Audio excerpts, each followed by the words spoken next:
G'day guys, MFWest here, and today I'll be showing you how to play Unholy in 2v2 ranked. Now, I have never made a video about how to play Unholy. I have made how to play Unholy arena guides, but never specifically in brackets. Now, why am I doing this now? I currently have the correct connection speed to play arena properly. I was handicapped before with 350 ms, but now obviously it's much lower. I can start doing this. I started off in the 2v2 bracket. I just play on and off for 4 to 5 days with a random guy that I found in queue, and we ended up just hitting 2k the other day. Nothing crazy, nothing high rating, but I wanted to show you the clips that I recorded on the way up to 2k. I mean, why let those go to waste? And let me share my knowledge about how I think Unholy DK is doing in 2v2 at the moment. And that is what this video is going to be about: how to play Unholy in 2v2, how to use everything in your kit to absolutely destroy everyone. And there's no reason why none of you can also play Unholy in 2v2 and absolutely wreck. If you're having trouble, then this guide is perfect for you. Okay, so Unholy right now in 2v2. I like it. It's really great, and with the new spec that I'm using, that is probably the reason why Unholy is doing so well. It has its niche. Now, I hate that word, but Unholy really does, and I put it in the same category as Feral.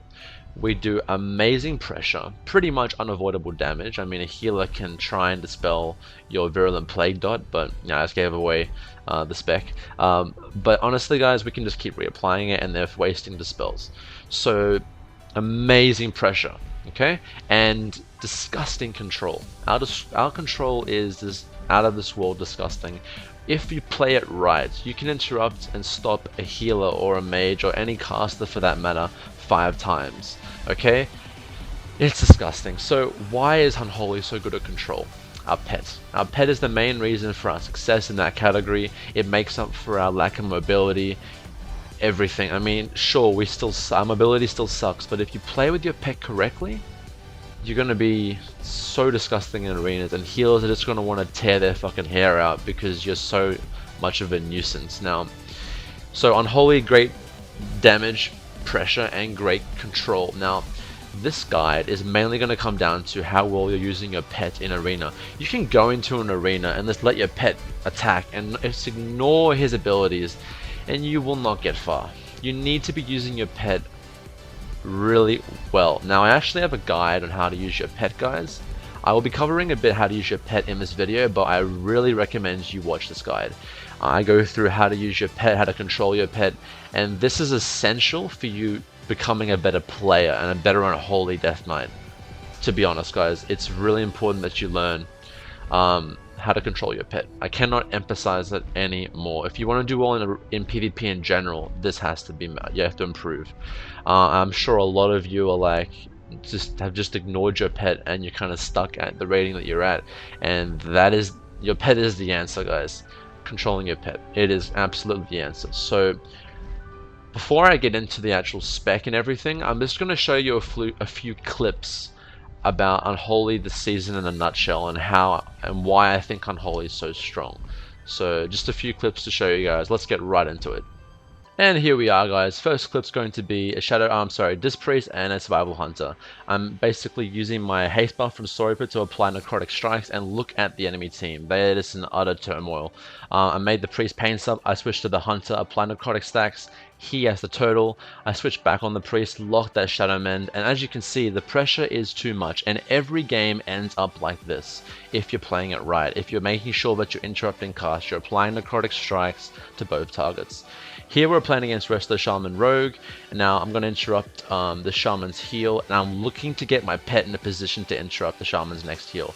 So I'm going to move him out just now, and always keeping my dot on the Rogue.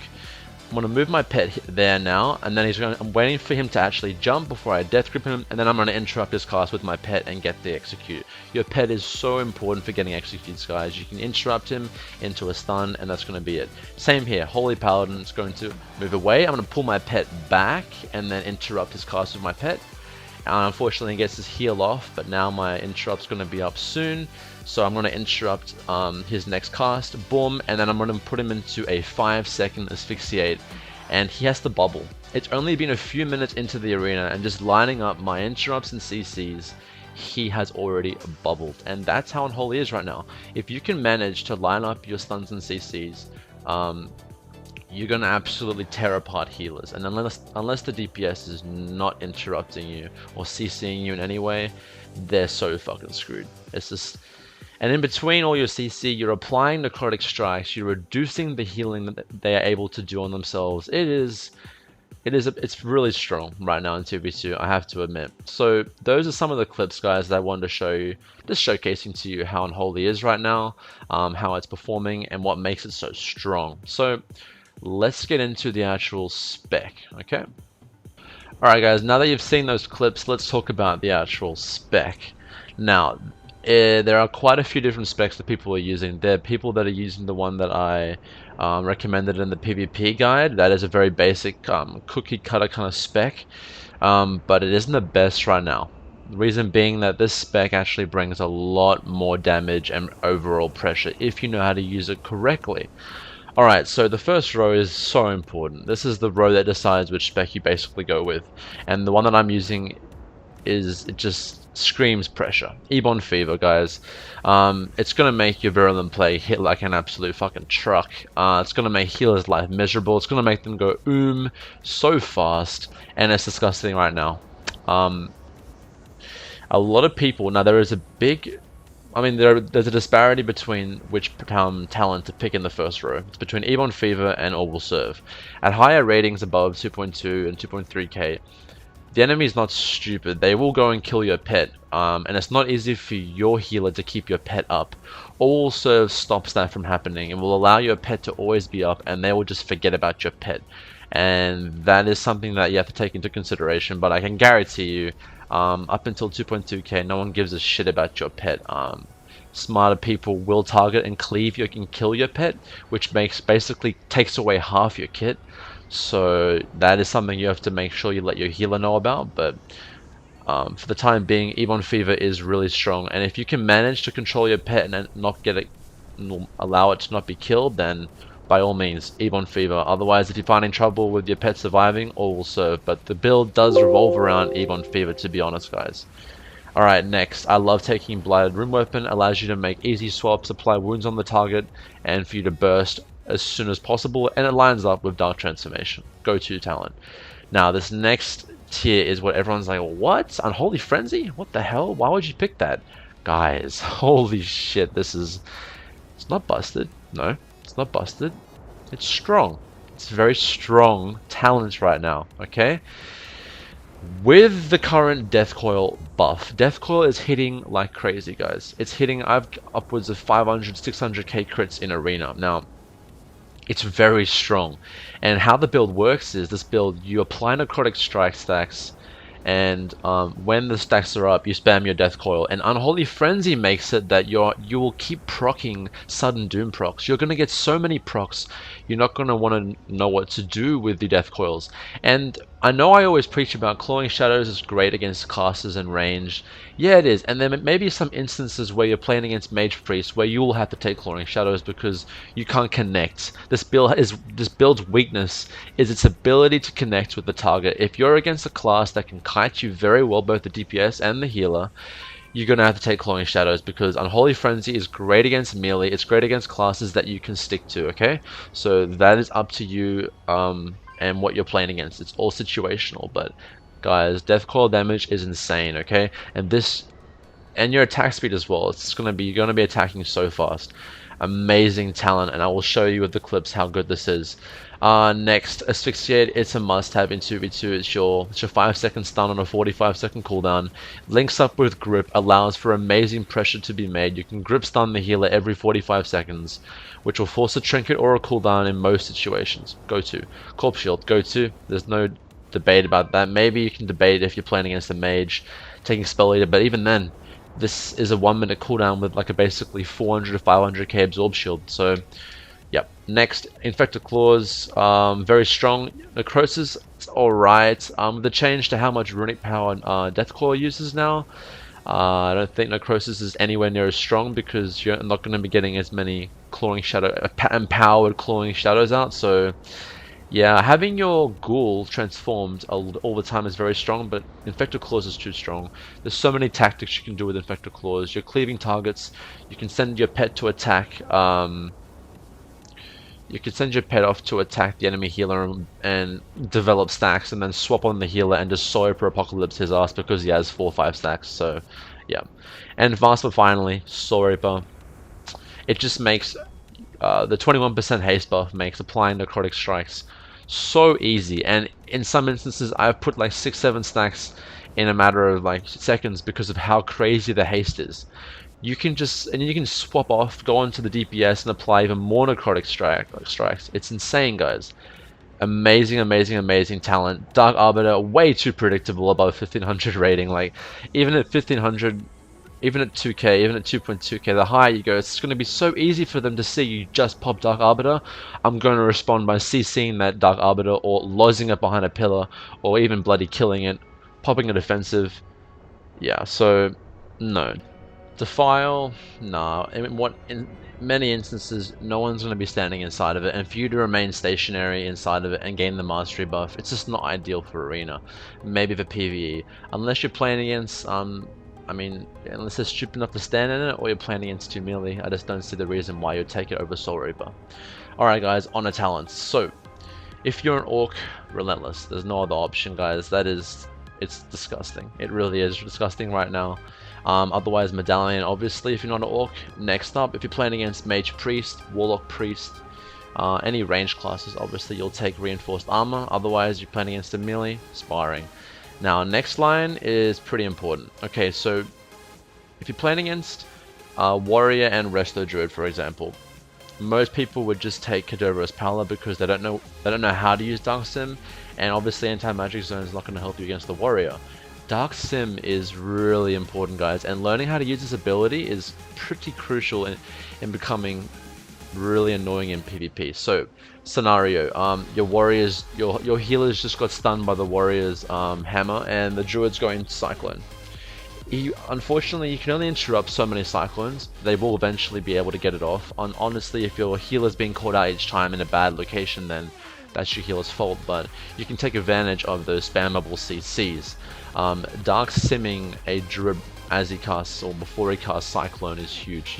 You can actually Cyclone the warrior to like, you know, peel. You can Cyclone the druid to try and go for the kill, and learning how to be fast and react fast with Dark Sim is huge. I do have a good clip that I'm going to show you guys just now about how devastating Dark Sim can actually be against teams. So learn about how to use it. I will put my macros for Dark Sim down in the description, so check it out. But yeah, I would recommend Dark Sim against pretty much every single team. Mages, Polymorph, Warlock, Sphere, you can just steal all of it. You could even steal some massive heals. You can steal healing surges to help top yourself off and help your healer out. Anti-Magic Zone, situational, but it can be very strong against mages and whatnot. I mean, 60% absorb or reduction in magical damage is very big, so that's up to you. Next line, honestly, up to you again. I like Necrotic Aura, especially if your healer is helping out with damage. It can help out as well. A lot of people like taking Decomposing and Heartstop, so personal preference as well. Next line, guys, there's no other option. Crypt Fever does a decent amount of damage at the end of arena, and with this kind of playstyle, this spreading the wounds, spreading Necrotic Strike, Virulent Plague on all targets, just adds to the chaos of the enemy healer trying to heal everything up. It's added damage. And last but not least, guys, Necrotic Strike, our Lord and Savior. This thing is just amazing right now, and especially with the current build, this is the key. This and Ebon Fever being the key. This Ebon Fever and Unholy Frenzy is the key to the spec. So yeah, that's going to be talents out of the way, guys. So let's get into some actual 2v2 footage, and I'm just going to commentate over some of the arenas, give you guys some pointers and whatnot. So let's get into it. Alright guys, first clip, and it's against a Disc Priest and a Survival Hunter. Now these guys decide to go toe to toe with us, which is nuts, but you're going to see how easy that is to deal with. But before I get into that, I want to go over how to do damage as Unholy. You want to make sure that Virulent Plague is on both targets, so that's ticking all the time. It's consistent damage that the healers have to deal with. And you want to burst your wounds with Necrotic Strike. Never, never, never use Skirt Strike. Your filler spell is Death Coil. Unholy Friend's going to be giving you so many Death Coil procs sudden doom procs that you're going to have plenty of death calls to use. So I'm going to make sure that I get a lot of pressure on the hunter here, and I'm looking to interrupt the priest's first initial cast to get some crazy pressure out. So I'm going to pet kick that Shadowman right there and then lock his Clarity of Will and Mind Freeze. So I've already put a lot of pressure out on this hunter. He's going to drop below 40% HP, so I swap onto the Disc Priest. And the Disc Priest is going to be the kill. If I can manage to get this guy's pain sub early on, it's like easy game. Now look at these guys. I saw per Apocalypse here and he's already in trouble. I actually kick him there and he forces, I get the pain sup out, which is pretty hilarious. So I swap back onto the hunter and get a lot of damage out on him as well, and he's going to drop quite low, which forces the priest to actually swap off and heal him. As soon as pain sub drops, swap back onto the priest, guys. You're constantly swapping as Unholy. And I'm going to look to actually get a lot of damage out here because my Soul Ripper is coming off cooldown. I summon my Gargoyle and he is just going to take everything. He's not even trying to lose my Gargoyle or anything. So Soul Ripper is coming off cooldown here. After I Soul Ripper him, I'm going to burst those wounds and get the haste buff with the Necrotic Strike. Then I'm going to position my pet over there, as you can see, and look to kick his next heal. After the Penance, Clarity of Will, lock it. Now I have my Mind Freeze coming up, and I'm going to lock his Shadow Mend, and that is it pretty much, guys. There is no way he is going to recover from this, especially fighting us toe-to-toe. Absolutely insane. So that's just an example of the damage we can do. On to the next clip, guys. Alright guys, I'm playing against Resto Druid and Arms Warrior, a typical matchup you'll come up against in any single rating. All these games are between 2k and 2.1k MMR. But yeah, Resto Druid. So the main target, the kill target for me will be the Resto Druid. In some instances you actually can kill the Arms Warrior, but that comes down to how good the Arms Warrior actually is. So what do I want to do first coming up into this game? The first thing I want to do is hopefully, and I need to peel for my Resto Shaman, that's very important, but I want to be trying to steal as many Cyclones as I can off that Resto Druid. He gets a typical Resto Druid opener and he Cyclones me, but I actually managed to steal that Cyclone off him, so I Cyclone him back, and I'm going to start getting pressure on the Warrior by Soul Reaper and using Apocalypse on him. I stun the Druid out of that Cyclone, okay, and now I'm just getting my stacks, my Necrotic stacks on the Warrior. It's a very strong opener for me, which I stopped the Resto Druid Cyclone opener, so it's going very well, and the whole tide of this battle is going to change in a matter of seconds from just a few combos that I do. So interrupt that Cyclone and I'm going to start applying Necrotic Strikes. I see him casting Cyclone, so I IBF the stun and steal the Cyclone. I actually use my IBF to get out of that and steal it, and it's worth it because look at this. I Cyclone the Warrior off my healer and now I'm on to the Druid. Lock that regrowth. He is completely fucked right now. My pet's on him applying wounds. This is great.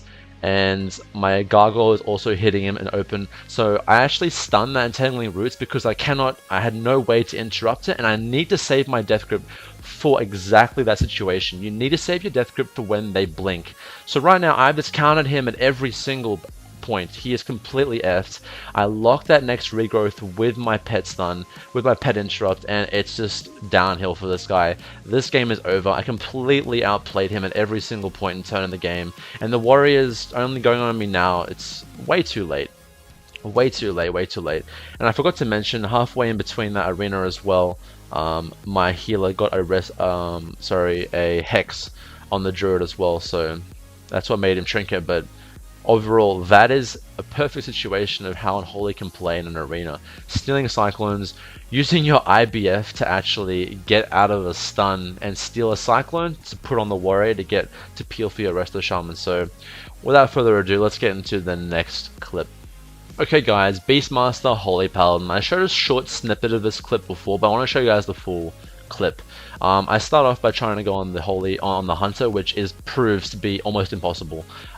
You group him in, he disengages. You wait for him to disengage, you group him back in, the Paladin gives him Hand of Freedom. There's no way that you can actually connect with this fucking Hunter. You Chains Vice, Freedom. So the kill is ultimately going to be on the Paladin. That's just how it's going to be, and he can kite you for days. So pretty poor opener from us, to be honest. And I'm just looking for that clean swap on the Paladin, and I'm going to abuse my CC and whatnot to bring him down. So here I see a swap because he runs directly at me, and I'm gonna commit to staying on this paladin here. The Beastmaster Hunter doesn't have that much in terms of CCing me besides a slow, so I have no problems with actually staying connected with the Holy Paladin. He disengages there because he doesn't want to take necessary damage, so I pull him back in. He feigned death, so it's good. But now I want to go on the Paladin because he just used Trinket and the Holy Paladin's, sorry, the Hunter's half HP. So I see this is not working. Killing the Hunter is not going to be the way for me to get into this game. So I just keep looking for a chance for me to swap on this Paladin. He just used Charger there, so now I know he's down a form of movement speed. Now I'm going to connect with him. I have 8 stacks on him because of Blighted Rune Weapon, and he tries to freedom himself, but this is the perfect situation. So he goes to actually cast that ability, gets interrupted. Now he moves away. I pull my pet back and interrupt him, like I said before, and he goes to get that cast off. He gets it off, unfortunately, and now I'm going to absolutely destroy him. I'm going to interrupt that cast, and now I'm going to go for a 5 my asphyxiate. He gets stunned for 5 seconds and is forced to bubble. So we are now way ahead of them in terms of cooldown. So this is very good. I keep the Hunter Chains Viced, and my Shaman actually hexes him, but he trinkets. So now it's connecting with this Holy Paladin. I'm staying with him. I grip him back there because I want to Sorrow for Apocalypse him and keep my wounds on him. And he is so screwed. I have my necrotic wounds ticking. I have the haste buff, and I'm on him. He's pretty much going to go down here. He gets a good charger off, which is very good, but I can still connect with him because he stopped to heal himself. So yeah, and the good thing about Bop is he just bops himself. All my damage, all unholy damage is shadow damage. It will go right through. So make sure you're spamming Death Coil when he bops himself. I stun him, he trinkets, and even if he gets that off, I interrupt in the last second, and it's too easy, guys. If you can just stay connected with that Paladin, it is going to be a pretty freaking easy game. The kill is never going to be on the Beastmaster Hunter, so just an example there of complete control of that game. That is how you want to take each game. So on to the next clip. Again, Resto Druid and Arms Warrior. You're going to play against this shit every single freaking day. And honestly, this comp comes down to how good the Warrior is at applying pressure by doing damage on both targets, and how good the Druid is at getting Cyclones off, and just kiting. Now this game, I don't do a very good job at selling Cyclones, and you're going to see why. So almost in every single matchup, one of these, the Warrior will start on you, and you out DPS him straight up. Not even using Sorry for Apocalypse, just applying necrotic strikes and whatnot, and I'm already out DPSing him, but now the Druid comes in. Now Druids, if played correctly, they never really go They're very, very strong at maintaining their mana pool. So my goal in this game is to make a clean swap on the rest of the Druid and completely annihilate him. Make sure that he has no means to actually get away. I pet interrupt that heal, and I stun him there, but the Druid's hots are too much for this Warrior, and he's not even dipping. So I try and pull the Warrior away from the Druid behind the box. I recommend doing this all the time. It forces the Druid to come out into the open, so your Shaman can actually go for that Capacitated Totem Hex or whatever. But a good Druid should never actually, get hexed. So I interrupt this Cyclone there. It's very important.